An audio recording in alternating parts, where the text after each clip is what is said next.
at 9 News. This is the first full weekend of spring 2025 across the state, and let me tell you, it is going to feel like a typical spring day over the weekend. And what I mean by that, we have a little bit of everything on the plate for our weather headlines. We are going to be talking about fire danger. You're going to hear that a lot in the next, say, 1 to 2 weeks, simply because of the weather pattern that we are shifting into. In the short term, it will be elevated each and every day, but especially on Saturday. And I'll show you some maps here in just a minute. Mountain snow, that is going to be something else that we talk a lot about. It's going to start tonight as a weather system rolls into the region. And then next week, a big ridge of high pressure moves into the western United States. And, oftentimes high pressure systems, they last for a couple of days, but this one may hang out for several days. Here's the jet stream you're looking at right now. Two features to point out. The first one, the red L spinning right in the middle of your screen, mountain snow this weekend. This will be exactly what is going to produce this snowfall coming in. If the low were further south, we'd be talking a much different story in the forecast, but because of its position, the main impact is in the high country. Then if you look to the left, that blue H spinning there in a clockwise fashion, big ridge of high pressure, and that is going to roll in here. It'll begin coming in over the weekend, but it really takes hold starting Monday into Tuesday, and it's going to park itself for several days. You'll see that reflected in the temperatures. Winter weather advisories already in effect. These will start at midnight, and they go through midnight on Saturday. The advisories for our northern and central mountain locations along I-70. This is going to include a lot of your popular passes, such as Vail Pass and Berthoud Pass, also up and around the Eisenhower and Johnson tunnels, Rabbit Ears Pass outside of Steamboat. If you are going to ski this weekend, the elevation where the snow will really start to have an impact is about 8,500 to 9,000 feet. So for instance, on I-70, you're good to go until Idaho Springs, but then once you get a little bit west of there, you'll start to see some impacts the higher you go.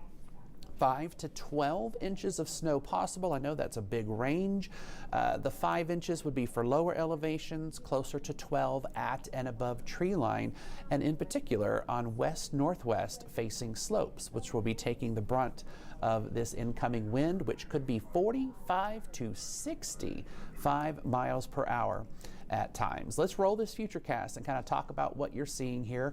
The short term, there could be a couple of snow showers along the Continental Divide or the higher Front Range mountain peaks today, but really it is overnight tonight. You're currently looking at 6 p.m. and you see it's pretty quiet around the state, so no problems if you need to travel tonight. But let's roll on to midnight and then into sunrise on Saturday, and you see that snow comes in pretty fast and is pretty widespread. All mountain locations should see a little bit of snow, but the heaviest is by far going to be along and north of I-70. That is where the advisory is in effect, and we could see several inches of snow. We would love to get several inches of snow in our southern mountain ranges. However, you're not going to get a whole lot, but you'll at least get a little bit.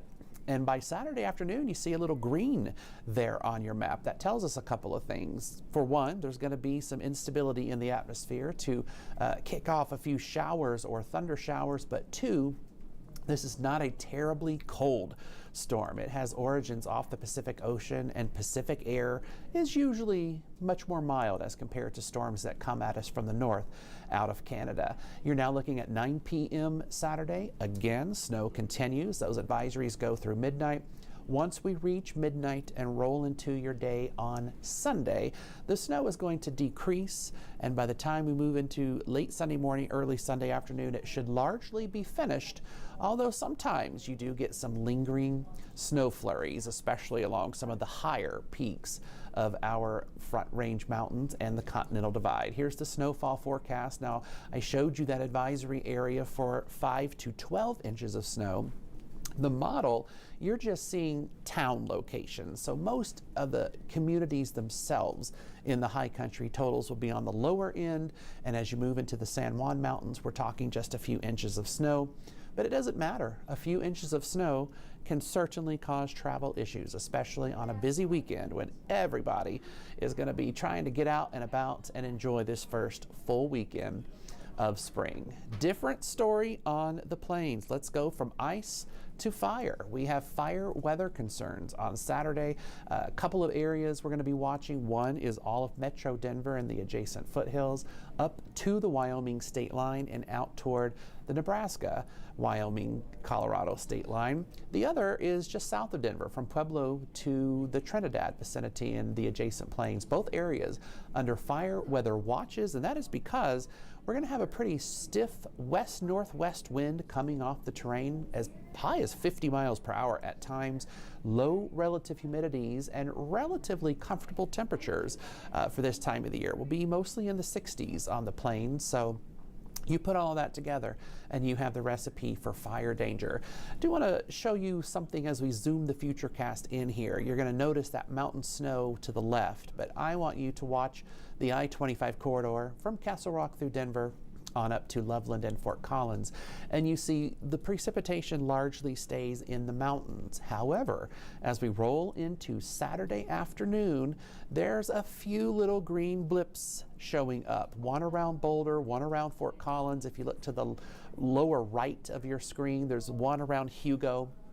What this is showing is with daytime heating and the instability from the storm impacting the mountains, we could see a handful of rogue showers try to pop up. So we do not have widespread precipitation in Denver's forecast or for the plains, but an isolated shower certainly not out of the possibility. If it happens, I would suspect you'll get more wind and sprinkles than anything else, and that is simply because the lower part of the atmosphere this weekend is going to be extremely dry. For today in Denver, breezy at times, near normal. We'll have a wind out of the northwest at times, 10 to 20, about 57 for your high temperature. Widespread 50s and 60s for all of the lower elevations. That includes eastern plains and western slope. You get into the high country, of course it's going to be cooler, but upper 30s to low and mid 40s, not too bad for this time of the year. Cloud cover will be on the increase in the mountains, and so that is one thing that will hold your temperatures down just a little bit. For tonight in Denver, 32. Mountain snow will arrive close to and after midnight, so if you are going to be doing any overnight travel, keep that in mind. Otherwise, just breezy and dry in the metro area. Looking at your high temperatures, well, actually, let's do those lows. I don't want to jump ahead of myself.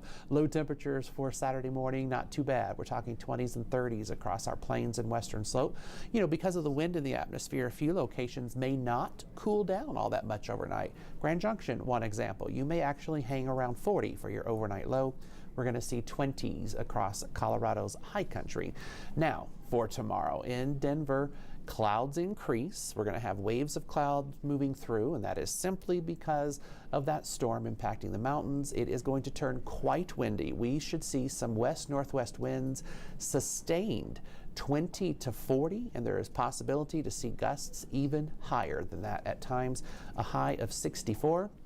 This is one benefit to a westerly wind when you live in the lee of the Rockies like we do in Denver and along I-25.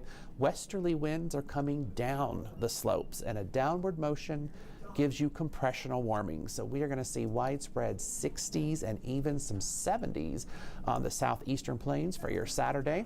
So very comfortable. Mountains really not all that cold. 30s and 40s in Colorado's high country. Western slope 50s to lower 60s. Of course, there's always a variety of temperatures out on